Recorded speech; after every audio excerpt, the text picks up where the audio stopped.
Donald Trump loves to take credit for the economy, the military, the sunrise. If anything goes right, it's because of him. But the moment things start going wrong, it's not him, it's Joe Biden, which leads us to his latest fantasy tour about what's going on with the economy. You frequently took credit for the stock market highs. You said it was a reflection of how well you were doing in the polls, and then after you were elected, you said the stock market highs were a reflection of how well the transition's going and the American people's confidence in your incoming administration. Now, the stock market's not doing so well, and you're saying that's the Biden stock market, yet you are the president. Can you explain that? Yeah, I'm not taking credit or discredit for the stock market. I'm just saying that we inherited a mess, both at the borders.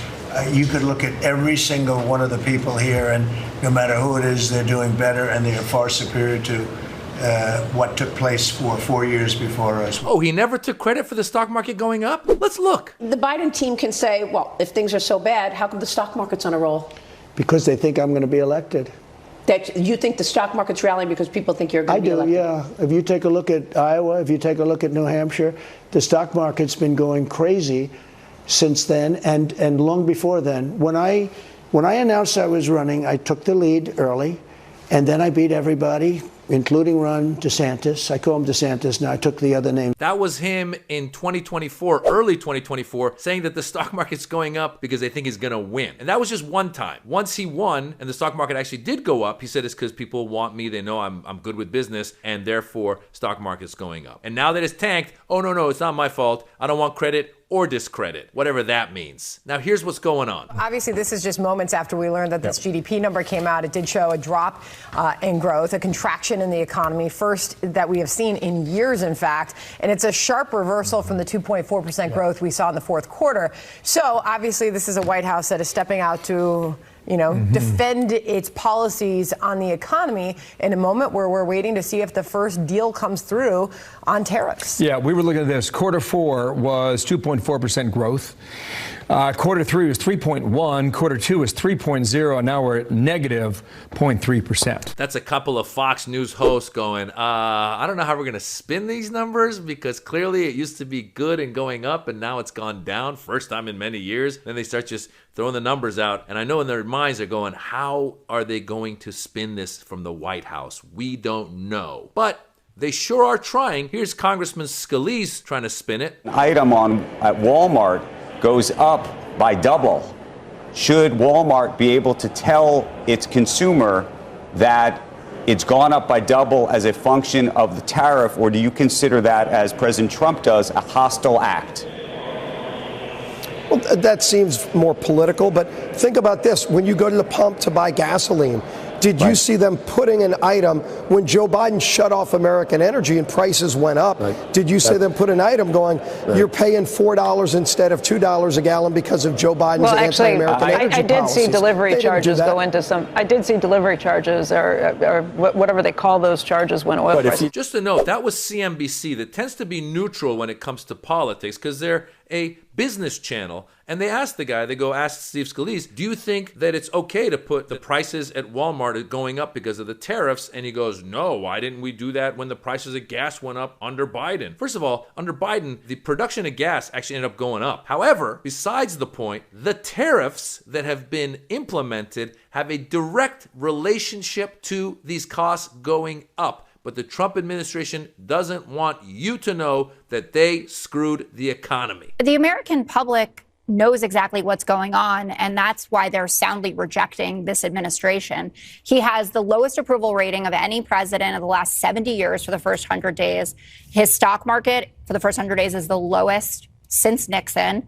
Unprecedented low foreign policy approval rating and economic approval rating. The American public is smart enough to know that their shelves, if they're not already empty, are going to be empty because of tariffs.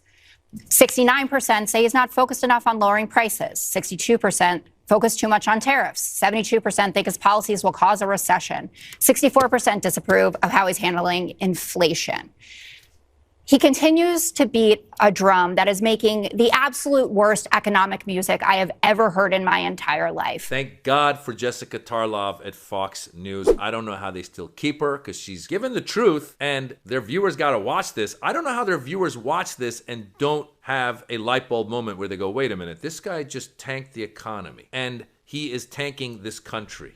Listen, you elect a clown, you're going to get a circus. That's what we have right now. In every aspect that you look at, as Jessica Tarlov was pointing out there, the economy is bad. Our foreign relations are bad. Our image around the world is bad. Our handling of human rights are bad. Everything's just going this way. And meanwhile, I got to go, why are they doing this? Why? Well, ultimately, it's control. They want to have full power. Since Nixon fell and the executive branch lost a lot of its power, there's been a faction of Republicans who've been trying to bring the power back to the executive branch. And that's why you have all these executive orders, and they're just bypassing Congress, and they're going to the courts because they're going, okay, Congress we can put aside because they're Republican majority in the House and in the Senate. Now let's see if the courts can stop us. And the courts are trying to stop them, but they're not listening to them.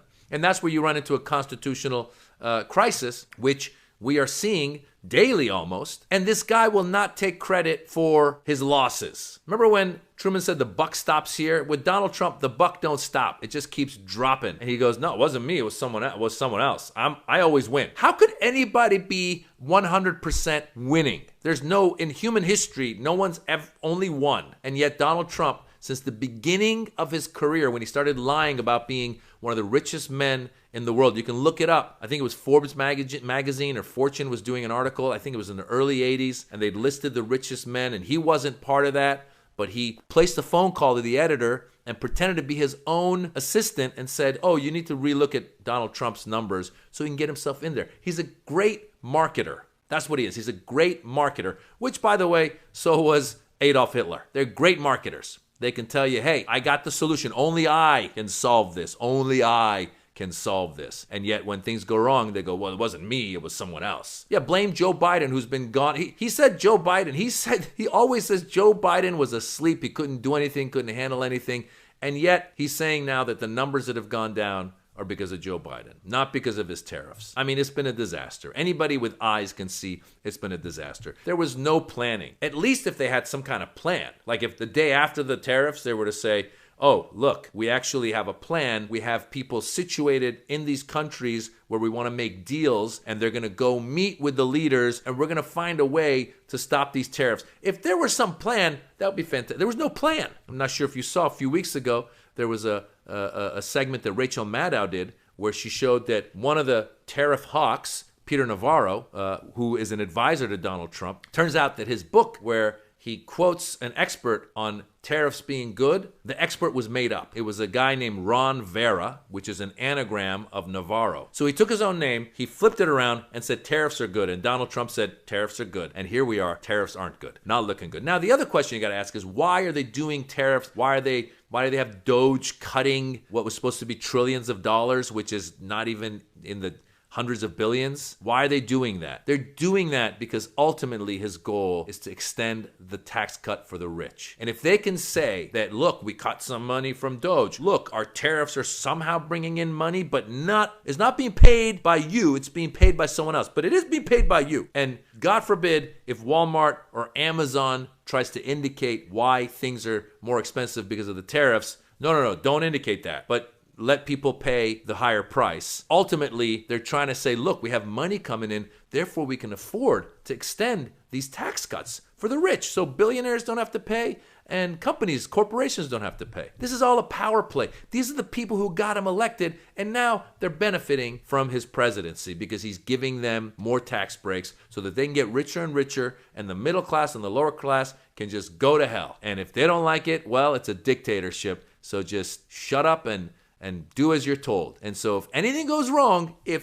has nothing to do with Donald Trump. Price of eggs were supposed to come down day one. They did not. Ukraine and Russia, he said, I'll solve that in 24 hours. Did not. Israel and Gaza, not solved. None of the stuff that he was supposed to do solved. Our relationship with our own allies have worsened. With Canada, who picks a fight with Canada? They're nice. Mexico, why are you fighting with Mexico? What's wrong with you? What is wrong with you? What's wrong with you is that they're all in it for themselves. They're in it to become dictators. They're in it for power. And we need to keep pointing this out to anybody who has a little bit of sanity left. They can wake up and go, oh, whoa, I voted for the guy, and I thought he was going to make my life better, but now my expenses are higher. Oh, maybe the guy didn't care about me. Oh, maybe that's what happened. I hope people wake up. Keep waking them up, folks. Guys, I'm comedian Maz Jobrani. I've got a channel right here on YouTube. It's at Maz Jobrani. Take a look. I post stand-up comedy. We need a laugh these days. And just give me a follow if you like, and leave a comment. Tell me where you came from, Rebel HQ. Bye.